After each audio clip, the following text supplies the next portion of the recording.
மக்கள் அனைவருக்கும் வணக்கம். விஜய் அவர்களுடைய ஜனநாயகம் திரைப்படம் இதில் ஏகப்பட்ட சிக்கல்கள் ஒரு பக்கத்து. இந்த சிக்கல்கள்லாம் அரசியல் ரீதியான அழுத்தம், இதெல்லாம் தவிர்க்கப்படணும், கலை உலகம் காப்பாற்றப்பட வேண்டும் அப்படின்னு சில பேர் குரல் கொடுத்துட்டு இருக்காங்க. இன்னொரு பக்கம் இந்த மாதிரி தடைகள்லாம் உடைச்சு தான் நாங்கள் வெளியே வந்திருக்கோம் அப்படின்னு சொல்லி ரசிகர்கள் ஒருவர் பேசியிருக்காங்க.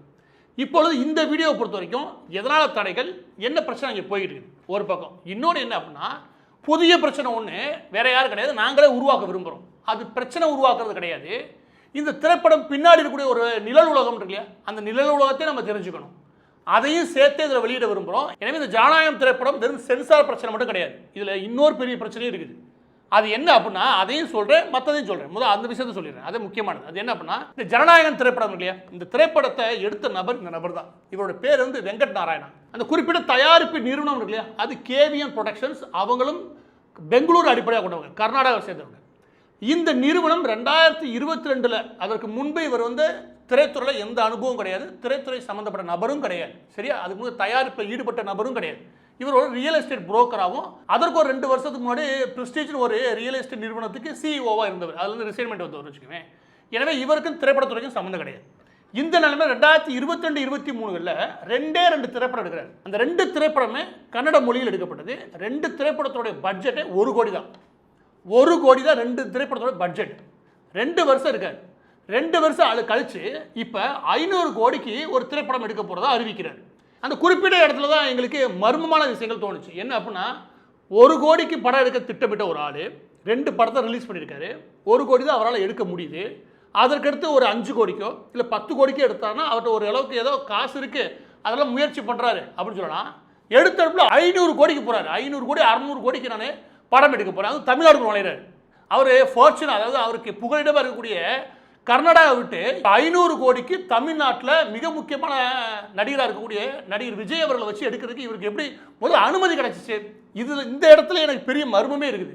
ஏன்னா விஜய் அவர்கள் இதற்கு முன்னாடி எடுத்த திரைப்படங்கள் இருக்குல்ல, இதெல்லாம் அவருடைய ப்ரொடக்ஷன் ஹவுஸ் இருக்கு இல்லையா, அவருடைய தயாரிப்பாளர் வட்டம், அதெல்லாம் பார்க்கும்போது ஏஜிஎஸ் என்டர்டைன்மெண்ட் புரியுது, அவங்களுக்கு ரொம்ப வருஷம் வரலாறு இருக்குது.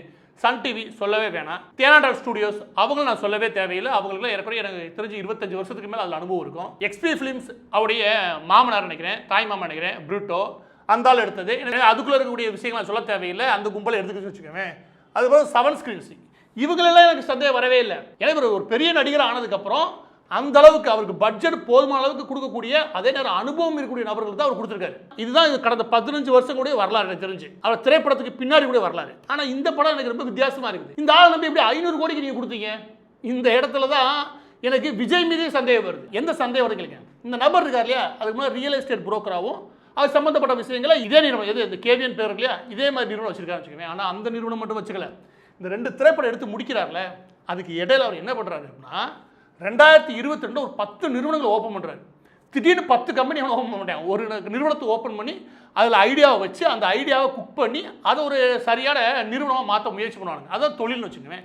10 நிறுவனங்கள் ஓப்பன் பண்ணுறாரு. அதுக்கு அடுத்த வருஷம் 5 நிறுவனத்தை ஓப்பன் பண்ணுறாரு. அதுக்கு அடுத்த வருஷம் 2 நிறுவனத்தை ஓப்பன் பண்ணுறாரு. சரி, இதோட நிப்பாட்டாரான்னு பார்த்தா அவரோட நண்பர்கள் வட்டம் இல்லையா, யாரோட சேர்ந்து ஒரு நிறுவனங்களை உருவாக்குறாரு இல்லையா, அந்த நண்பர்கள் வட்டத்தை ஃபுல்லாக எடுத்தோம். அவன் ஒவ்வொருத்தரும் 35 நிறுவனம் 40 நிறுவனங்களை உருவாக்கி வச்சிருக்காங்க. இவங்க எல்லாரும் சேர்ந்து என்ன உருவாக்கி வச்சிருக்காங்க? எல்எல்பியா போட்டுச்சிருக்கானுங்க. அப்போ எங்களுக்கு என்ன தோணுதுன்னா, பொதுவாக இந்தியாவில் இந்த சட்டப்படியே பிளாக்கை ஒயிட்டா மாத்திர வேலை இல்லையா, அது எதில் பார்ப்பாங்க அப்படின்னா, இந்த ரியல் எஸ்டேட் கும்பல் இருக்குல்ல, இதுக்குள்ள பார்ப்பாங்க. இந்த ரியல் எஸ்டேட்டுக்குள்ள என்ன பண்ணுவாங்க அப்படின்னா, இந்த எல்எல்பி ஒரு நிறுவனத்தை ஓப்பன் பண்ணி அதில் நாங்கள் ஒரு லேண்ட் வச்சுருந்தோம், அதை விற்றோம், அது இவ்வளோ லாபம் கிடச்சிச்சிங்க அப்படின்னு அந்த காலத்தில் கருணாநிதி ஒரு கணக்கு எழுதினார்ல, அந்த கணக்கு எழுதுவாங்கன்னு வச்சுக்கோங்க. அது எல்லாம் கேபிட்டலாக மாறிடுச்சு, எங்களுக்கு மூலதனம் அடுத்த முதலீடுக்கு வந்துருச்சுன்னு வாங்கி. இப்போ ஒரு நிறுவனம் சொன்னால் பத்தாது, ஏன்னா ஒரு 10 கோடி உள்ள கொண்டு வரலாம். ஒரு 35-40 நிறுவனம் உருவாக்கணும் வச்சுக்கோங்க, ஒரு 500-600 கோடி உள்ள கொண்டு வரலாம். இந்த மாதிரி திட்டங்கள்லாம் உண்டு. இது சட்டப்படியே ஒரு மிகப்பெரிய ஓட்டையை போட்டு வேலை பார்க்குற வேலை. அப்படி பார்த்தாலும் கூட இந்த ஆளுக்கு பின்புலம் பார்த்தா பெருசா இல்லை. அப்போ யாரோட பணத்தை உள்ள கொண்டு வந்து இவர் வேலையை பார்த்தாரு அப்படின்ற கேள்வி வருது. அந்த கேள்வியில் துணை கேள்வியாக வருது, இவருக்கு எப்படி 250 கோடி நான் சம்பளம் கொடுத்து 500 கோடிக்கு நானே ஒரு திரைப்படம் எடுக்க போறேன்றது இவர் சொல்லலாம். அவருக்கு அந்த மாதிரி வேலையெல்லாம் பார்த்துருக்கலாம், நான் இல்லைன்னு சொல்லலை. அது எப்படி விஜய் நம்பினாரு? அப்போ விஜயுடைய படத்தை தான் அப்படி கொண்டு போனான்ற கேள்வியும் வரும். அந்த கேள்வியை நான் கேட்க விரும்பல, இயற்கையாகவே வரும்னு வச்சுக்கோங்க. அப்போ இந்த இடத்துல ஒரு பெரிய மர்மமான ஏரியாவே இருக்குது. என்னை கேட்டிங்கன்னா, ஜனநாயகம் படத்தினுடைய அந்த சென்சார் போர்டு இல்லையா, அந்த சர்டிஃபிகேட்டை விட எது முக்கியம்னா, இந்த ஆளை பிடிச்சி உழுக்குங்க, ஏதோ ஒரு மிகப்பெரிய உண்மை வரும். நான் உறுதியாக சொல்கிறேன், இதன் பின்னாடி ஒரு பெரும் மர்மமே இருக்குது. இதை பற்றி டீட்டெயிலான ஆய்வுகள் எல்லாத்தையுமே நாங்கள் பண்ணிக்கிட்டு இருக்கோம். அதாவது இவருடைய நண்பர்கள், இவர் சம்பந்தப்பட்ட தொழில்கள், இவங்க எங்கெங்கே பண்ணுறாங்க, எப்படி இதை திடீர்னு 500 கோடி உள்ளே கொண்டு வராங்க, இந்த கதையை தீவிரமாக ஆய்வு பண்ண வேண்டியிருக்குது. ஊரை ஏமாற்றி சட்டப்படியை கருப்பை ஒயிட்டாக மாற்றுறது, இந்த மாதிரி வேலையெல்லாம் இருக்கு இல்லையா, இதெல்லாம் நாட்டுக்கு நல்லதில்லை. எனவே ஜனநாயகத்துடைய இன்னொரு பிரச்சனை இப்போதான் ஆரம்பிக்குது. இப்போ ஜனநாயகம் படத்துக்கே வருவோம். இந்த படத்தில் என்னதாங்க பிரச்சனை அப்படின்னா, அதை நாங்கள் பார்த்தபோது குறிப்பிட்ட அந்த சென்சார் போர்டு நெருக்கமான நபர்களை ஃபுல்லாக ஆய்வு பண்ணுறோம். அவங்கள்ட்ட பேசுனது நமக்கு என்ன புரிஞ்சது அப்படின்னா, இந்த போர்டில் இருக்கக்கூடிய அந்த கமிட்டியில் இருக்கக்கூடிய ஏதோ ஒரு நபருக்கு இந்த திரைப்படத்தில் நிறையா விஷயங்கள்ல ஒரு மிகப்பெரிய முரண்பாடு கூட சொல்ல முடியாது. இது நாட்டுக்கே நல்லது கிடையாது. அந்த மாதிரி நிறைய வேலையை பார்த்து வச்சுருக்கானுங்க. ஏன்னா இவங்க அரசியலுக்கு வர்றதுக்கு இந்த மாதிரி ஒரு சச்சரவுகள் தேவைப்படுது, அதை உருவாக்க முயற்சி பண்ணுறானுங்க. இந்த குற்றச்சாட்டு தான் அந்த முழுமையான குற்றச்சாட்டுல. இது எல்லாமே நீதியரசர், அதாவது பொதுவெளிக்கு வந்தோம் வச்சுக்கலாம், திரைப்படத்துடைய அந்த சுவாரஸ்யம் குறைஞ்சதுனால அதை ரகசியமாக தான் பாதுகாப்பாங்க. ஆனால் விஷயம் என்ன அப்படின்னா, இந்த படத்தை முதலாவது அவங்க சென்சார் பண்ணும்போது சுமார் 27 கட்டு, அந்த 27 கட்டுக்கு சம்மதிக்கிறாங்க. சுமார் 30 இடங்களில் மியூட் பண்ணுறாங்க. அதோட சேர்த்து சுமார் 50க்கும் மேற்பட்ட அரசியல் வசனங்கள். இந்த வசனங்களை எதுக்கு கட் பண்ண சொல்கிறாங்க அதை நல்லா புரிஞ்சுக்கணும். எல்லாத்தையும் கட் பண்ண சொல்ல, டிவிகே கட்சி, இந்த தமிழக வெற்றி கழகம் இல்லையா, இந்த கட்சியுடைய கொடியை காட்டுறது, அந்த நபர்களை கூட்டி நடக்கிறது, அதை பற்றி பேசுறது, இது எல்லாமே கூட அனுமதிச்சிட்டாங்க. எல்லாம் பண்ணிக்கலாம். ஆனால் எதை பண்ணக்கூடாதுன்றது, படைப்புலோகத்தை பயன்படுத்தி ஊரை முட்டாளக்கூடாது. படைப்புலோகம்ன்றது உங்களுடைய படைப்புக்கான சுதந்திரம். அதை பயன்படுத்தி ஒரு பொய்யை பரப்பக்கூடாது. எடுத்துக்காட்டு உங்களுக்கு சொல்கிறேனே, இதுக்கு முன்னாடி ஒரு திரைப்படத்தை பேசியிருப்பார். சிங்கப்பூரில் இலவசமாக மருத்துவமனை அவர் பேசியிருப்பார். அது உண்மையா? அவர் ஒரு உண்மைக்கு மாறான விஷயத்தை ஒரு நடிகர் சொல்கிறார். ஒரு படைப்பு சுதந்திரம் விட்டுலாம். ஆனால் அரசியல்வாதியாக மாறினதுக்கப்புறம் ஒரு திரைப்படத்தை எடுத்து அதில் நீ பொய் பேசிட்டு அந்த பொய்யை நீ படைப்பு சுதந்திரம்னு வச்சுக்கவே மக்கள் ஏற்றுக்க மாட்டாங்க, அரசும் ஏற்றுக்காது, அரசோட எந்த ஏஜென்சியும் ஏற்றுக்காது. இது உங்களுக்கு புரியுதா? நீ நடிகராக இருக்கிற வரைக்குன்ற பிரச்சனை வேற. ஒரு நடிகர் அரசியல்வாதியாக ஆனதுக்கப்புறம் ஒரு படத்தில் நடிக்கிறாரு, அப்படி நடித்து அது ஒரு பொய்யை பரப்புறான்னு வச்சுக்கோங்க, பரப்ப முடியும். ஏன்னா படைப்புலகம் அந்த சுதந்திரத்தை அவங்களுக்கு கொடுக்குது. அதெல்லாம் கற்பனையாக அவர் பேசிட்டாருங்க.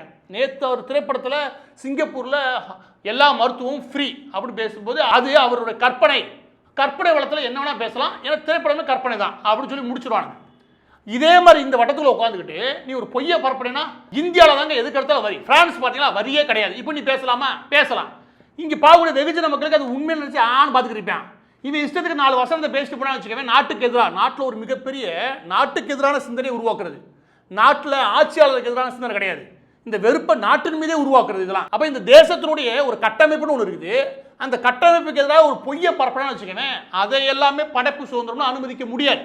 இதை நம்ம புரிஞ்சுக்கணும். எனவே 5 பேர் கொண்ட அந்த கமிட்டியில் ஒரு நபர் எதிர்ப்பு தெரிவிக்கிறார்னா அது என்ன எதிர்ப்பு அப்படின்னு கவனிக்க வேண்டியது சென்சார் போர்டுடைய வேலை. அது இந்த நாட்டுடைய உள்நாட்டு பாதுகாப்பு மற்றும் மற்ற விஷயங்கள் பாதிக்கும்னா அதை மீண்டும் ஒரு தடவை ரிவ்யூ பண்ண வேண்டியது அவசியம். அடுத்த கட்டமான ரிவ்யூக்கு அனுப்ப வேண்டியது இந்த சென்சாரோட கடமை. எனவே என்ன அந்த கம்ப்ளைண்ட்ன்றதா முக்கியம். அந்த கம்ப்ளைண்ட் அடிப்படையில் நாளைக்கு ஒருவேளை நீதிமன்றம் தீர்ப்பு கொடுக்குது, அந்த தீர்ப்பில் நீங்கள் ரிலீஸ் பண்ணிக்கணும்னு சொன்னால் கூட நீங்கள் சொல்கிறீங்க இல்லையா, அரசியல் காரணம் சொல்றீங்களா, அரசியல் காரணத்தினாலேயே ஒருவேளை இது நிறுத்தணும் முடிவு பண்ணான்னு வச்சுக்கோங்க, மத்திய அரசோ இல்லை மாநில அரசோ திமுகவோ இல்லை பாஜகவோ நிறுத்தணும் முடிவு பண்ணாங்கன்னா 100% இன்னைக்கு நிறுத்த முடியும். இப்போ போகிறது சிங்கிள் பெஞ்ச் வந்து ஓகே தீர்ப்பு தரேன்னு சொல்கிறாங்க. அவங்க கொடுத்ததை அப்பீல் கொடுத்து நீங்கள் டிவிஷன் பெஞ்சுக்கு போக முடியும். 2 நீதிபதிகள் கொண்ட, இது ஒரு நீதிபதி, அதுக்கடுத்து 2 நீதிபதிகள் கொண்ட ஹைகோர்ட் பெஞ்ச் உட்காரும். அவங்க உட்கார்ந்தான்னு வச்சுக்கோங்க, அதுக்கடுத்து 13ஆம் தேதி வர 13ஆம் தேதியிலேருந்து பொங்கல் ஹாலிடே ஆரம்பிக்கும். 18ஆம் தேதி வரைக்கும் லீவுன்னு வச்சுக்கோங்க. அதுக்கப்புறம் 20ஆம் தேதி வந்துடும். 20ஆம் தேதி வந்துச்சு வச்சுக்கோங்க, அவங்க டிவிஷன் பெஞ்ச் என்ன சொல்கிறாங்களே அதையும் எதிர்த்து அப்பீல் சுப்ரீம் கோர்ட் வரைக்கும் போக முடியும். இது எவ்வளோ ஃபாஸ்ட்டாக நடந்தால் கூட குறைஞ்சபட்சம் 25ஆம் தேதி 30ஆம் தேதி வரைக்கும் தள்ளி போட முடியும். இதை தள்ளி போட்டாலே பெரிய பாதிப்பை அரசியல் ரீதியாக உருவாக்க முடியும். இன்னைக்கு வாய்ப்பு இருக்கு. எனவே எல்லாத்தையும் அரசியல் கண்ணோட்டத்தோடய பார்க்கறது இல்லையா, இது ஆவற கதை கிடையாது. உள்ள நாம நேர்மையாக செயல்பட்டோமா அப்படின்றத சென்சார் போர்டும் சரி நீதிமன்றமும் என்ன அடுத்த கட்ட நடவடிக்கையோ அதை கவனிக்க வேண்டியதான் நமக்கு கடமையை தவிர, ஒரு திரைப்படம் வரப்போது அதை அப்படியே விடுங்கன்றது இல்லையா, அதில் படைப்பு சுதந்திரம் மண்ணாங்கட்டிலாம் பேசுறது அர்த்தங்கட்ட வேலை. ஏற்கனவே ஏகப்பட்ட குழப்பத்தை இவங்க உருவாக்கி விட்டாங்க. பதிவோட இறுதியாக இந்த ஜனநாயகம் திரைப்படத்தை பொறுத்த வரைக்கும் கருப்பு பணம் உள்ள புலங்கிறதுக்கான மர்மமான விஷயம் இருக்குன்னு நான் சொல்லுவேன். நான் ஏற்கனவே உங்களுக்கு தயாரிப்பாளர் விவரம்லாம் சொல்லிட்டேன். உள்ள ஏதோ வகையில் கருப்பை ஒயிட்டாக்குற வேலை, சட்டத்துக்கு புறம்பான வேலை நடந்திருக்கு. அந்த படத்தில் இவங்க எடுத்துட்டு ஜனநாயகத்தை பற்றி ஊருக்கு பாடம் எடுக்கிறாங்க பாருங்க. முதலாவது கடுப்பு யாருக்கு வரும்? நமக்கே வருதுன்னா, அரசியல்வாதிக்கு என்ன ஊரை திருத்த போற நீ பண்ண வேலை என்ன அப்படின்னு சொல்லிட்டு அவன் யோசிப்பான். எனவே அரசியல் ரீதியாக அவன் ஒரு 4 விஷயம் குறுக்கு புத்தியாக யோசிப்பான். நீ மட்டும் இவ்வளோ யோசிக்கிற? ஒரு திரைப்படத்தில் நடிக்கிறதுக்கு 1008 குறுக்கு புத்தியில் யோசிச்சு மக்களை குழப்பறதுக்கு நீங்கள் முயற்சி பண்ணீங்கன்னா அவன் அரசியல்வாதி, அவனும் யோசிப்பான். எனவே அரசியல் முட்டிக்கோங்க. எனவே இதுல இருக்கிறது அரசியலை தாண்டி கருப்பு படம். இரண்டாவது என்ன, அந்த மர்மமான முதலீடு புரிஞ்சுக்க முடியுது. எல்லா தயாரிப்பு நிறுவனம் பின்னாடி ஒரு பிளாக் மணி நகர்வு இருக்கணும். ஆனா கொண்டு வந்த பின்னாடி இருக்கிற பிளாக் மணின்றது விஜயோடதா அப்படின்ற கேள்வியே வருது. ஏன்னா அந்த நிறுவனத்துடைய மொத்த கெப்பாசிட்டி அவ்வளவுதான். அந்த நிறுவனத்துக்கு பெரிய வரலாறுலாம் கிடையாது. அவனுக்கு எப்படி தெரியும் 1 கோடி 2 கோடிக்கு படம் எடுத்துக்கிங்க, 500 கோடிக்கு படம் எடுக்கிறேன், அதுவும் விஜய் வச்சு தான் படம் எடுப்பேன் அங்கேருந்து எனக்கு வந்த. எனவே இதுல இன்னொரு கேள்வி என்ன வருது அப்படின்னா, இதற்கு பின்னாடி விஜயோடைய உயரம் என்னவா இருக்கு அந்த நிழல் உலகத்தில், சரியா? அதுக்கடுத்து பொய் அவதூறுகள் பரப்புறது இல்லையா? திரைப்படன்ற பேர்ல எடுத்து நாட்டுக்கு எதிராகவும் இங்க ஆட்சிகளுக்கு எதிராகவும் பொய்யை பரப்பலாம்.